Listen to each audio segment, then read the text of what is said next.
Olá, pessoal, tudo bem com vocês? Eu sou a professora Ariane e hoje eu trouxe mais um vídeo sobre matemática por toda parte. E o vídeo de hoje é sobre o conjunto dos números reais. Vamos lá? Primeiro nós vamos relembrar os conjuntos numéricos, então a classificação dos números. Nós conhecemos inicialmente os naturais. Então, qualquer número que resulte de uma contagem de unidades é chamado de número natural. Indica-se por N o conjunto dos números naturais e por N com asterisco o conjunto dos naturais não nulos, ou seja, quando apareceu o asterisco, a gente retira o zero. Então, aqui tem o conjunto dos números naturais. Quem são os naturais? 0, 1, 2, 3, 4, 5, 6 e assim por diante. Os primeiros números que nós aprendemos a contar. Depois, a gente aprendeu os números inteiros. Por quê? A subtração nem sempre é possível nos naturais. Não existe, por exemplo, um natural que represente a diferença entre 3 menos 5. Por isso foram criados os números inteiros. Indica-se por Z o conjunto dos inteiros e por Z asterisco os números inteiros não nulos, todos eles excluindo os zeros. Quem são os números inteiros mesmo? Menos 3, menos 2, menos 1, 0, 1, 2, 3, 4, 5 e assim infinitamente por ambos os lados, tá? Por mais e menos. Depois nós vimos o conjunto dos racionais. A divisão nem sempre é possível em Z. Por exemplo, não existe um inteiro para a divisão de menos 3 por 2. Por isso foram criados os racionais. Indica-se por que o conjunto dos racionais e por que asterisco o conjunto dos racionais não nulos. Quem forma então esse conjunto? Menos 3, menos 2, menos 0,5, o 0, o 1 meio, o 1, 1,5, o 2 e assim por diante. Então, como só com os inteiros não era possível fazer a divisão com os números, surgiu então os racionais. Observe, 1 dividido por 2 é a mesma coisa que 1 meio, que é igual a 0,5. 7 dividido por 1, que é igual a 7 sobre 1, que é igual a 7. 3 dividido por 12, que é igual a 3 dozeavos, dividido então fica igual a 0,25. 2 dividido por 3, 2 terços, é igual a 0,6666.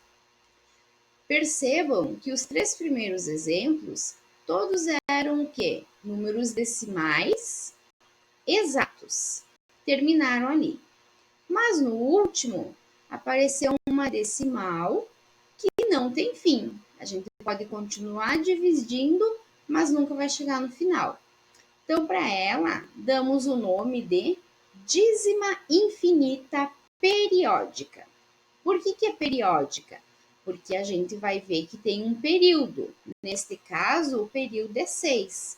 A gente observa o período pelo número que está repetindo. Ó. Aqui só repetiu o 6. Outro exemplo. 1,363636 é uma dízima infinita periódica de período que 36. Então, o grupo 36 forma o período. Tá? Essa dízima, a gente chama ela de dízima simples também, porque depois da vírgula aqui já tem o grupo que faz a repetição. Outro exemplo, 12,1, 45, 45, 45. É uma dízima infinita periódica, de período 45, porque o período é o fator que está repetindo, o grupo que está repetindo. Então, está repetindo quem? O 45. Mas antes de começar a repetição, teve um número na frente, pode ter 1, pode ter 2. Então, quando acontece isso, a gente chama ela de dízima composta. Então, observe a dízima 3,86878889990 é uma dízima infinita, não tem fim, mas não periódica, porque não tem período nenhum repetindo, ou seja, não tem número nenhum que se repita. Por mais que aqui começou a repetir, não seguiu a repetição. Então, tem que ser sempre igual ao mesmo número, tá? Outro exemplo, 5,47722255 é uma dízima infinita não periódica, porque não tem período repetindo. O período, para ser periódica, tem que ser sempre o mesmo, exatamente igual, tá? Permanentemente até o final. Então, agora vou lhe apresentar o conjunto dos irracionais. Então, dentre os números decimais, existem as dízimas não periódicas, essas que a gente viu agora, que são números com infinitas casas decimais e não periódicos. Esses números são chamados irracionais, e o conjunto formado por eles é indicado por um Q com apóstrofe ou o I maiúsculo, que é o que mais a gente usa. Temos uns exemplos aqui, então, que são os números irracionais. Raiz de 2, 1,41421356. Não tem nada repetindo aqui, ó. Então, é uma dízima infinita, não periódica. Outro exemplo é o nosso número π. É 3,14159265, assim por diante, ó. Não repete nenhum valor e não tem fim. Então, ele é um número irracional. Podemos fazer a identificação através desse diagrama também, ó. Os números naturais estão contidos dentro do número dos inteiros. Esses dois estão contidos dentro do conjunto dos números racionais. Observem que os números irracionais fazem um conjunto fora a parte desses, ó, separado, por causa das características dele. Mas os quatro conjuntos juntos formam o conjunto dos reais. Aqui, ó, o quadrado inteiro forma o conjunto dos reais. Números reais. Qualquer número racional ou irracional é chamado de número real. Podemos dizer que um número real é todo número decimal, finito ou infinito. Indica-se por R o conjunto dos reais e por R asterisco o conjunto dos reais não nulos, ou seja, excluindo o zero.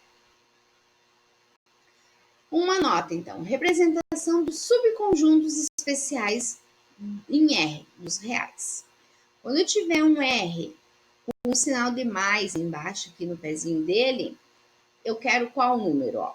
X, tal que X é número real, positivo ou nulo. Então, qualquer número sendo positivo ou nulo, eu posso aceitar. No de baixo tem o R, um sinal de mais no pé do R e um asterisco. Então, que número que eu quero? Ó? X, tal que X é um número real positivo. Eu só quero números positivos, tá? Exclui o zero. O outro, o R e no pé do R o negativo. X, tal que X é número negativo ou nulo. Então, agora eu só posso pegar os números negativos e o zero, tá? Todos os negativos, incluindo o zero. E no último ali, então, o R, no pé do R tem o sinal de menos e o asterisco. X, tal que X, é um número real negativo. Então, eu posso pegar qualquer número real, qualquer número negativo, mas não posso pegar o zero. Fique atento, então, à diferença aqui dos conjuntos. Para ser número racional, o quê? Ele é formado por uma dízima infinita periódica. Para fazer parte do irracional, então o irracional é formado por dízima infinita não periódica. Ok? Espero que tenham entendido. Até mais!